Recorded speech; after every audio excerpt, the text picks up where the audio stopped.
सभी को मेरा प्रणाम। शिव गुरु के रूप में कोई परीक्षा नहीं लेते। शिव गुरु के रूप में कोई परीक्षा नहीं लेते, ले ही नहीं सकते। अगर लेंगे तो कोई उत्तीर्ण ही नहीं होगा, कोई पास ही नहीं करेगा।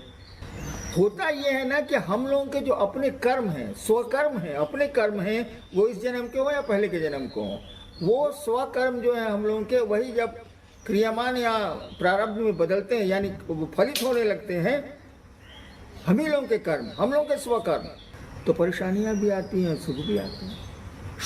सुख भी घातक हो सकता है आध्यात्म में, दुख भी घातक हो सकता है आध्यात्म में। बाधाएं दे सकता है, सुख तो बहुत देता है, दुख कम देता है, लेकिन बातें दोनों हो सकते हैं। सुविधाएं भी दे सकते हैं, मार्ग को प्रशस्त भी कर सकते हैं। दोनों स्थितियों में हमारे आपके कर्म फल है। गुरु की दया कहा जाता है, गुरु उपाय, शिव सूत्र में लिखा हुआ है गुरु उपाय। गुरु की दया उन स्वकर्मों के प्रतिफल में परिवर्तन करके आपको कम से कम ट्रैक्टर पर नहीं चला के स्कॉर्पियो पर चलाती है, ताकि ज़िंदगी के खराब गड्ढों में आपको चोट कम लगे। झर्क तो महसूस होगा कि गाड़ी सड़क खराब है, लेकिन आपको चोट कम लगेगी, दर्द कम होगा, शरीर में थकान कम हो जाएगी। तो वो हम लोग के स्वकर्म है। बड़ी ईमानदारी से भी महादेव के काम करते हैं आप, तो हमारे आपके स्वकर्म तो हैं। हम लोग जैसा वैसे ही रहेंगे। उनकी दया ही उसको उसमें परिमार्जन करती है, परिवर्तन करती है। जी भाई पवन जी हैं हुगली बंगाल से। साहब, आपने कहा है मनुष्य के सहज प्रेम से परमात्मा लभ्य हैं। ये सहज प्रेम क्या है और क्या कोई दुर्लभ प्रेम भी है? सहज प्रेम से परमात्मा लभ्य है। हाँ, मैंने कहा सहज का अर्थ होता है स जोड़ जौ, मैंने साथ में जो जन्मा हुआ है, यानी जो हमारे साथ पैदा हुआ है। यानी प्रेम तो हम लोगों के साथ पैदा होता है, माँ को करते हैं, पिता को करते हैं, घर को करते हैं, खिलौनों को करते हैं। प्रेम तो हम लोग का स्वाभाविक है, भय भी है स्वाभाविक। बहुत सारी वृत्तियाँ हैं जो जन्मजात हैं, वो पैदाइशी होती है, तो प्रेम भी है। प्रेम जो जगत की ओर चला है, खिलौने के लिए बच्चे मार कर रहे हैं, झगड़ा कर रहे हैं अपने ही सहोदर भाई से, जबकि पिता ने दोनों खरीद के दिया, दोनों साथ था, दोनों देखे हुए, तब भी खिलौने के झगड़ा हो रहा। तो खिलौनों के लिए झगड़ा प्रेम का द्योतक है, आकर्षण का द्योतक है। यही आकर्षण और प्रेम अगर खुदा के प्रति हो जाए, तो शिव के प्रति हो जाए, तो बस यही सहज प्रेम से वो परमात्मा लभ्य है। प्रेम के क्या कहिएगा, हथियार को शिव की ओर मोड़ो, परमात्मा की ओर करने की जरूरत नहीं है। प्रेम में खुद ही इतना बल होता है, आकर्षण होता है कि आपको खींच के ले ही जाएगा, उधर आपको बढ़ाएगा ही बढ़ाएगा। आसान नहीं है, ये स्वाभाविक स्थिति नहीं है कि जगत से पारलौकिक जगत में ही शिव की ओर चला जाए, ये आसान नहीं है।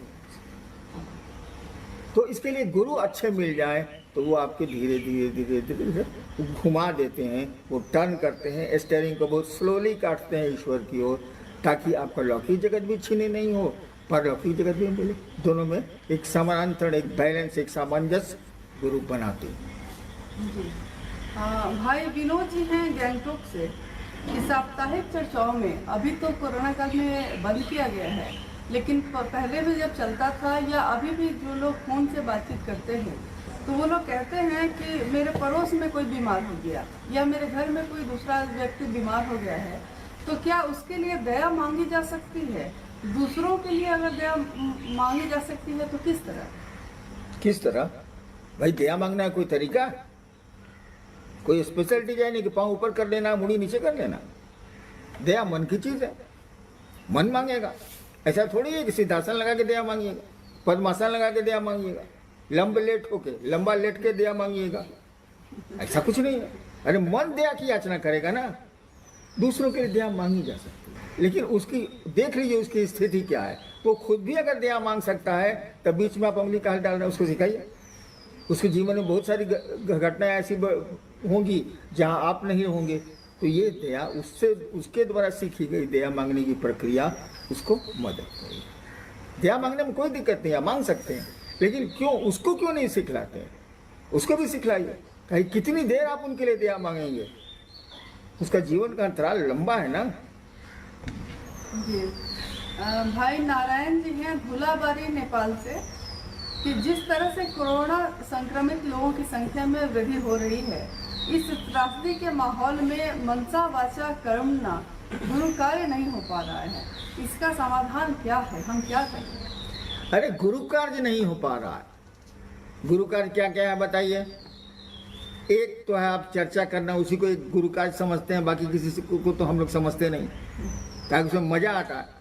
दूसरों को समझाने में आदमी सुखानुभूति अनुभव करता है, अच्छा में लगता है। साले को समझाए, बड़ी उठ रहा था, शिव से बनाए, और उस शिव से को किसी शिव को समझा रहे हैं, लेकिन हाँ साले हम सीनियर है ना, तो समझाए ना साले को।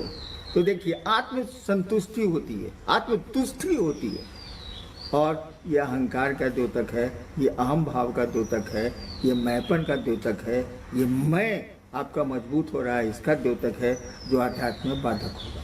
तो शिव चर्चा केवल करना गुरु का कार्य थोड़ी है। अरे उनसे दया मांगी जानी चाहिए, फोन पर लोगों को प्रेरित करना चाहिए कि वो शिव की ओर चलें, उनको प्रणाम करना चाहिए। नमः शिवाय आपको दिया गया है, प्रणाम करिए। प्रणाम में बोलने की जरूरत नहीं है, दया मांगने में बोलने की जरूरत नहीं है। और फोन पर और अदर जो माध्यम है आपके इलेक्ट्रॉनिक, उस पर तो समझाया जा ही सकता है ना। अपने रिलेशन को समझाइए। चर्चा हो रही, अभी साप्ताहिक चर्चा की बात चल रही थी कि लोग घरों में बैठ के पलंग पर गुरु चर्चा कर रहे हैं चश्मा पहन के, बाकी गुरु हमारे नीचे बैठे हुए। एक आदमी ने मुझको तस्वीर भी दिखलाई, एक जिले के बहुत अपने को सीनियर मोस्ट कहने वाले उस जिले के शिव शिष्य हैं। उस कहाँ से सीनियर मोस्ट हो गए हमको समझ में नहीं आ रहा, जब आचरण ऐसा है। ये गुरु चर्चा है, गुरु चर्चा का मजाक। तो गुरु चर्चा ही गुरु भाव है, गुरु का कार्य है। शिव का कार्य मात्र गुरु चर्चा करना है, ऐसा तो नहीं है बिल्कुल। अरे शिव से लोगों को जोड़ना है, ये गुरु चर्चा के माध्यम से होगा, ऐसा तो नहीं। कई माध्यम है जिसे समझाए जा सकते हैं। इसीलिए ऐसा मत कहिए कि गुरु चर्चा कैसे होगी। गुरु चर्चा के अन्य माध्यम है। 3 सूत्रों में गुरु चर्चा एक सूत्र है, बाकी 2 बहुत महत्वपूर्ण सूत्र हैं। गुरु चर्चा आपको अहंकार में डालेगी भी, लेकिन ये पहला और तीसरा सूत्र, दया मांगना और गुरु को प्रणाम करना, ये आपके अहंकार को शमित करता है, नीचे ले जाता है, और हम में आप में आध्यात्म को जगाता है। दो ही इसको करिए। अभी अनुभव बोल रहे थे आज की स्थिति पर, कोरोना के विषय में, कि इसका प्रसार अभी भी जारी है। लेकिन हमने भी सुना कि कई स्थानों पर लोग कमरे में या बरामदे में गुरु भाई बहनों को बुलाते हैं। मैंने तस्वीरें भी देखी हैं, छपरा हुआ, रोहतास हुआ, अन्य जिले भी हैं। ये लोग साप्ताहिक चर्चाएं करती हैं। अमूमन वही लोग करते हैं जो पुराने शिव शिष्य हैं। नए लोग बात सुन लेते हैं, पुराने लोग तो भाई सीनियर हैं तो कैसे सुनेंगे। लेकिन ये बात ठीक नहीं है।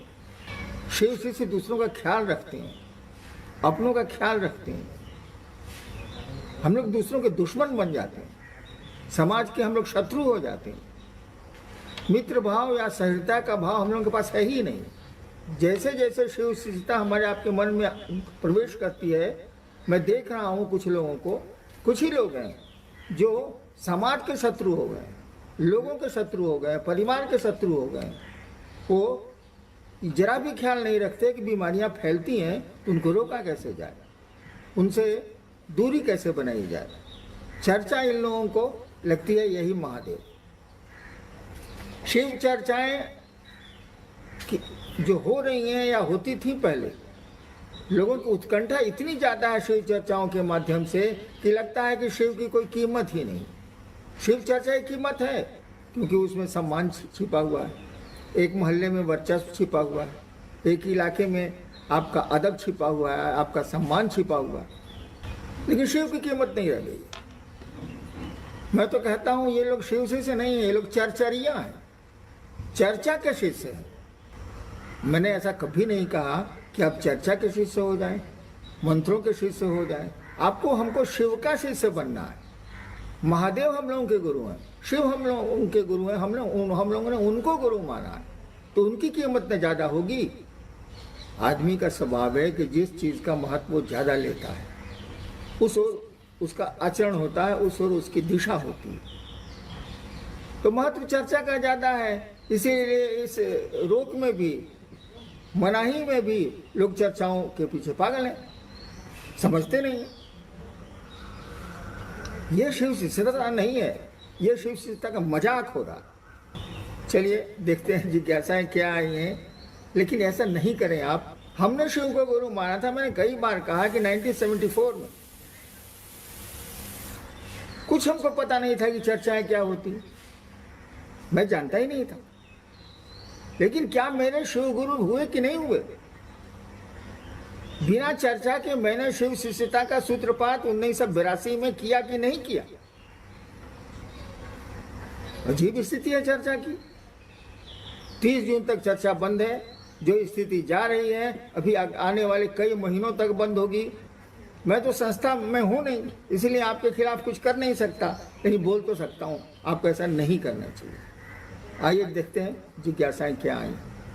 जी बहुत सारी जिज्ञासाएं हैं, जिसमें भाई विवेक वत्सल हैं इंदौर से, मध्य प्रदेश से, कि साहब से हमेशा सुना है कि हम सब शिव के ही अंश हैं, जो शिव में है वो हम में भी है, जैसे प्रेम, दया और सभी प्रकार के भाव। अगर सारे भाव मनुष्य में स्वाभाविक हैं तो शिष्य भाव स्वाभाविक क्यों नहीं? हमें अपने गुरु का शिष्य बनना पड़ता है। गुरु ने सारे प्राणियों में शिष्य का भाव स्वाभाविक क्यों नहीं बनाया? देखिए ऐसा है कि हम लोगों के पास पिता का भाव है, माँ का भी भाव है लोगों के पास, लेकिन क्या 4 साल के बच्चे में पिता का भाव होता है? क्या 5 साल की बच्ची में माँ का भाव होता है? जब तक संतान नहीं होगी माँ का भाव उदय नहीं होगा, पिता का भाव उदय नहीं होगा। ठीक उसी तरह से जब तक हमारे आपके मन में शिष्य भाव नहीं जगेगा तो गुरु भाव से जुड़ेगा नहीं। गुरु भाव है हमारे आपके बीच में, दया का भाव है हमारे आपके बीच में। वह ऐसा थोड़ी है, उसने जो जीव बनाया है तो उसने सब कुछ उसको दिया है। जो गुरु के पास है सो आपके पास भी है, जो आपके पास है वो गुरु के पास भी है। तो उसने शिष्य भाव भी दिया है, गुरु भाव भी दिया है, लेकिन अनुकूल परिवेश होने पर ही वो उदय होगा।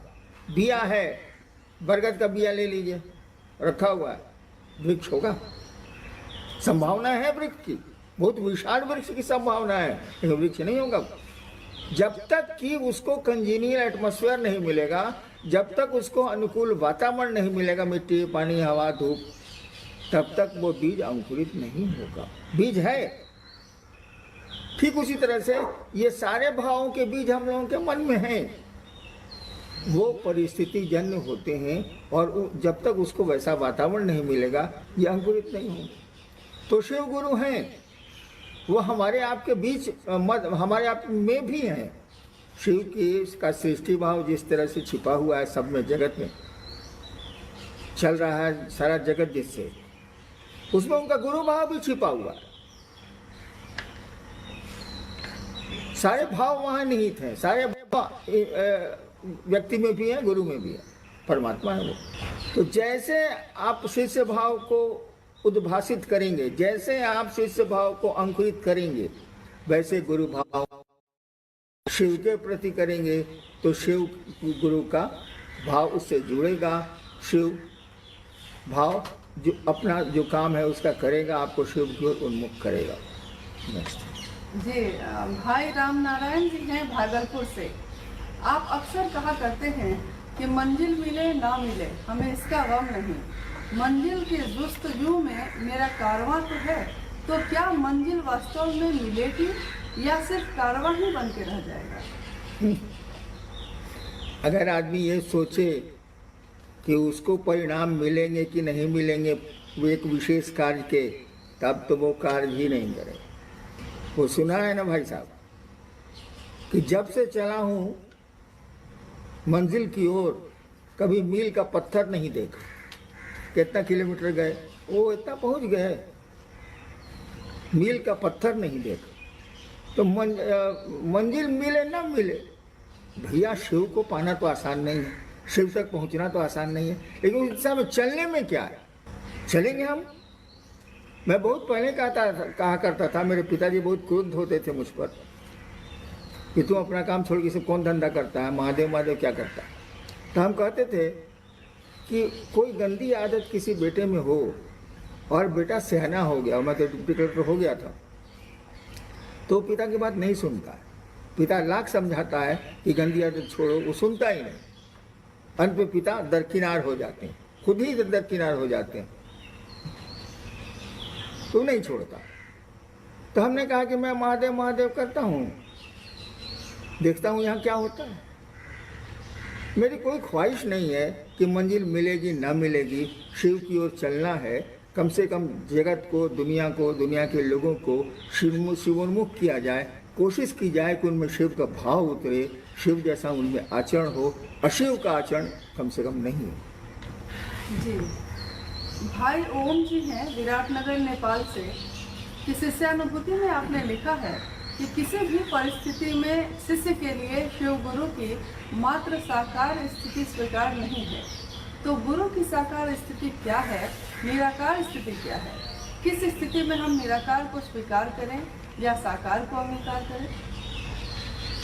देखिए, आप भी साकार हैं कि नहीं है, इसमें संदेह, ये उनका सवाल है। ओम जी नेपाल से।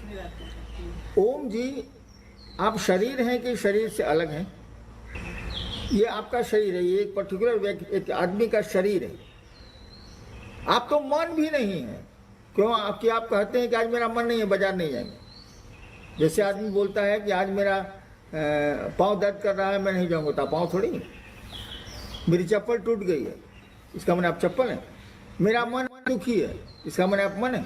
आप मन भी नहीं है, आप शरीर। सभी शरीर कितने अवयव बदल जाते हैं, आप चिकित्सा विज्ञान देखिए, चिकित्सकों द्वारा बदल दिए जाते हैं, डॉक्टर्स बदलते हैं, तब भी आप वही रहते हैं। शरीर के अंग प्रत्यंग बदल जाते हैं, दूसरे अंग लग जाते हैं, तब भी आप वही रहते हैं, आप नहीं बदलते हैं। आप मन भी नहीं है, आप हैं कौन?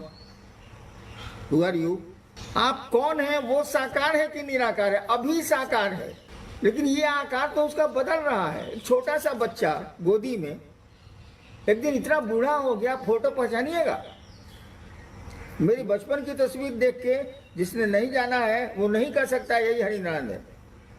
बचपन का आकार बदल गया, शरीर बदल गया, रूप रंग बदल गया, सब बदल गया, लेकिन हरिनारायण तो है, वो बच्चा हो या बूढ़ा हो। तो देखिए, वो आकार तो बदला, हरिनारायण का कोई आकार तो है नहीं, अभी आकार है जो बदल रहा है, बदलता जा रहा है।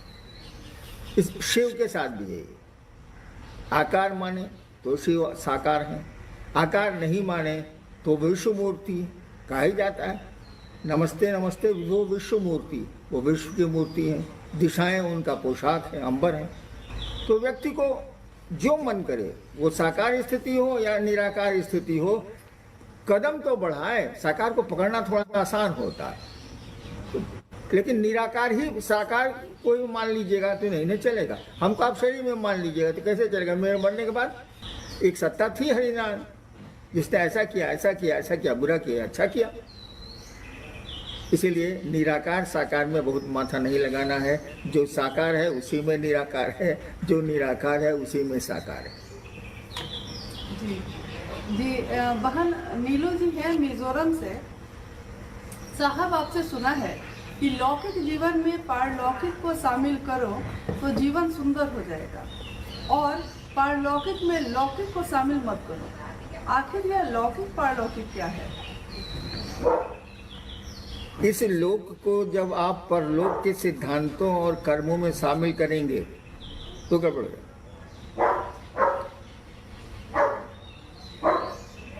और उस लोक को इसमें शामिल करिए, ये सुंदर है। जैसे धरती पर का कोई काम है, उसमें शिव को शामिल कीजिए, उसमें अपने गुरु को शामिल कीजिए, वो काम सुंदर हो। आपकी थकान कम हो जाएगी, आपकी परेशानी कम हो जाएगी। विज्ञान कहता है कि सूक्ष्म कामों में किया गया या दूसरों की सहायता में किया गया काम में मन थकता नहीं है, शरीर थकता नहीं है, कम थकता है। तो क्या कह रहे थे? जी लौकिक पाठ। हाँ, तो इस लोक में अगर परलोक को आप शामिल करेंगे, वैसे शामिल है वो, जी उसको हटा नहीं सकते आप, करेंगे तो आपको दिक्कत होगी। जगत में तरह तरह के भाव हैं, वहाँ कुछ भाव नहीं चलते, लेकिन वहाँ के भाव को यहाँ शामिल करेंगे तो ये जगत सुंदर हो जाएगा। शिव को जगत में शामिल करिए, जगत बहुत सुंदर हो जाएगा। जगत को शिव में शामिल कीजिएगा तो हर राजनीति चली जाएगी, सब खत्म हो जाएगा। जी भाई सतीश जी हैं बक्सर बिहार से। क्या जो लोग नमः शिवाय से अपने गुरु शिव को प्रणाम करने का प्रयास करते हैं, उनको महामृत्युंजय जप, पार्थिव शिवलिंग पूजन या रुद्राभिषेक आदि की आवश्यकता पड़ सकती है या नहीं? नमः शिवाय करने वालों को शिव के से संबंधित अन्य पूजा पाठ करने की आवश्यकता पड़ सकती है या नहीं, ये सवाल है ना। जी जी देखिए, नमः शिवाय शिव का संपूर्ण मंत्र है। नमः शिवाय जो मंत्र है उसका अर्थ शिव को प्रणाम है। शिव के हजारों नाम हैं, वो हजारों नामों को प्रणाम जाता है। एक शिव को प्रणाम करिए तो सबको प्रणाम, हरिनाम को प्रणाम करिए तो सबको प्रणाम जाएगा। मैं ज्वाइंट सेक्रेटरी भी था, मैं ड्राइवर भी हूँ, बहुत काम मैं जानता हूँ। तो वो सारे काम को एक साथ हम ही को प्रणाम कर लिया तो सब काम हो गया। मुझको आप कहें कि मुझको गाड़ी से ले जाके वहाँ पहुँचा दिए, मैं पहुँचा दूंगा, मेरा काम ड्राइविंग करना थोड़ी है।